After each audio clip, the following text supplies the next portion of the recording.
Hi everyone, I'm going to do my wedding tips kind of video, which I said I would do a while ago. Like, I'm not a wedding planner. I've only planned one wedding. Hope that's the only wedding I plan.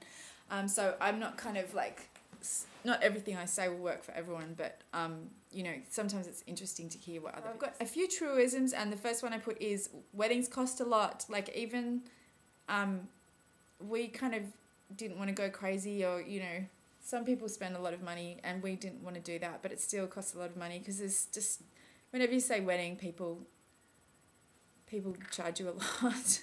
And you know, stuff like a celebrant, we got married by a celebrant, and the celebrant costs like $600 or something. Regardless of what your budget is, the wedding will probably cost more than your budget. I don't know. One thing that was interesting for me to learn is, because I'd never really thought of myself as a bridey kind of girl. I thought, you know, other girls like dream of their wedding day, like, you know, their whole lives, and then they want to wear a princess dress and be a princess and blah blah blah, and that's not me and blah blah blah. But then when it came to actually planning the wedding, I discovered that I did have lots of ideas about how I wanted my wedding. Even if you're not a bridey kind of bride, then you probably do have kind of following on from realizing that I did have lots of ideas about what type of wedding I wanted to have, is that you've been thinking all these things about what type of wedding you want to have from however old, even if it's not involving being a princess and arriving in a horse and carriage. Then you get engaged and you start talking about the wedding, and you have to actually take someone else's opinions into consideration and your husband to be, because, and you know, they have their ideas about how things should go. So it's not like, it didn't cause us any major issues. Like, we agreed on a lot of things, but it was just kind of, you know, my husband had really kind of set ideas about the location for where we got married. Like, he wanted to get married in a specific suburb. And I think maybe I would have chosen more based on the venue, but you know, like, we still found a venue that we both liked and whatever. So you just have to be prepared to take someone else's vision into account. A friend of mine said, like, that a good conversation to have is talk with your partner about what's really important to you and what's really important to them. My friend said that she really wanted these certain chairs for the wedding, and she and her husband had quite a big discussion about the chairs, and I think he thought that it was too much to spend on chairs, but it was really important to her, so they ended up getting the chairs that she wanted. And for him, he really wanted a really, really good photographer. So, you know, yeah, it's just good to kind of know what people have strong feelings about. You know, there can be a bit of give and take in the planning. Okay, so another thing that is good to remember is don't sweat the small stuff, and also try and think, like, will this matter in 5 years' time? Like, if you're having any kind of like in the planning stages or on the wedding day or whatever, is it going to matter in 5 years' time if the chair sashes are blue or green? Do you know what I mean? Like, it probably doesn't matter. Yeah, things that go wrong are going to kind of end up being part of the story of your wedding day. So you just kind of have to, it's a good idea not to get too stressed about it, and just kind of take things as they come. I went to a wedding a couple of weeks before ours, and it made me kind of really made me realize how important the bride's arrival is, because everyone is waiting for the bride to arrive. I think I was thinking that, like, I'd just be there when everyone arrived, and it, you know, whatever, it would be fine and stuff. But, like, you know, everyone is waiting for the bride. So, you know, it's a big thing. I kind of underestimated it. So a few things that I think that we did right, which I was pleased about, is that we got a wedding day manager. If you have a wedding planner, then they will do what a wedding day manager is. But if you don't have a wedding planner, then you can get someone called a wedding day manager or an events manager or something. And we met with her a couple of weeks before the wedding, and we talked about things, and she asked us a few questions, and we'd given her a run sheet, like what I'd put together as a run sheet. And then she sort of said, like, put as much detail in as you can. And she asked me lots of questions about things that I hadn't thought about, and just kind of made me get, like, you know, following on from that meeting, I had to, like, made me get organised on a few other things.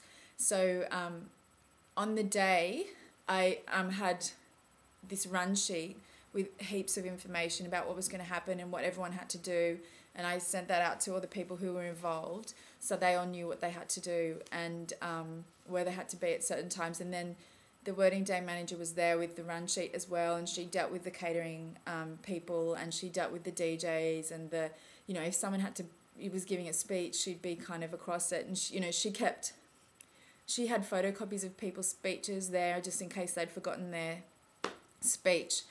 And she just kind of made sure that everything ran smoothly, and that we didn't have people coming up and saying to us, like, oh no, the chords can't, you know, like just asking us, you know, sort of questions about stuff that, or, you know, we didn't have the events people, this catering people saying, when do you want the cake and blah, blah, blah. Like, it all just kind of happened very smoothly, and we didn't have to, you know, get involved in any of the running of the day, and we just got to have fun and talk to people and, you know, enjoy the day rather than stressing about things happening. So that was probably the best thing that we did, and it just meant that we were both really relaxed and had a really good time. And especially, I think that's important for the bride, because people are looking at the bride on the wedding day. So if you're stressed, then everyone kind of knows about it. And then just related to the run sheet and everything, have a run sheet. Even if you don't get a wedding day manager or a wedding manager, then a wedding planner, then just try and do as much as you can beforehand. Put it all in a run sheet. Put as much detail as you can put down. Assign jobs to people.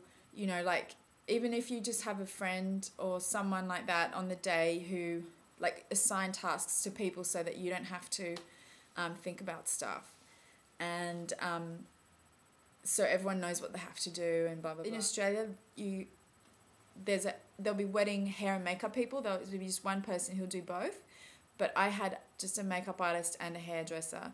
And so if you're in that situation, it's good to be able to have them either coming to you or have them close, you know, close to where you're getting married or close to each other, so you don't have to kind of go get your hair, like, get in the car, drive, get your hair done, and then drive somewhere else to get your makeup done. Because, I don't know, I was glad that I didn't have to get in the car that day. And also, if people are offering to help, then take them up on the offer. One thing that I was a bit disappointed about for our wedding photos is some of the photos of the speeches, and then we had like a big sing-along thing. So it was like a kind of mass karaoke with the whole, with all the guests. All these great decorations that this sort of decorator person had done, but they weren't kind of where we were standing for the speeches. So the pictures are like of us standing in front of this kind of black room divider thing, which isn't very nice. So I would think about, like, where the places are that you're going to have a lot of photos taken. So there'd be where the ceremony is, like where the bride arrives, and then the speeches and cutting the cake, and maybe if you're leaving, and the walls. It's a good idea to kind of think about what they look like and if you need to put decorations in and stuff. Because, yeah, our photos of that, they're kind of like me. If you want photos taken outside, then just think about the time of day of your wedding, so you can think about what the photos are going to be like. And by the time we got married in April, it was getting quite dark at 6:30, so it was on the way to getting dark. So I kind of wish that I'd checked the sunset time before I'd planned the wedding time, because by the time the ceremony, it ended up being fine, but by the time the ceremony ended, it was getting quite dark. That's what I've got for the moment. If anyone's got any questions, then let me know. And yeah, I hope you found this interesting. And if you're getting married, I hope you have a good day.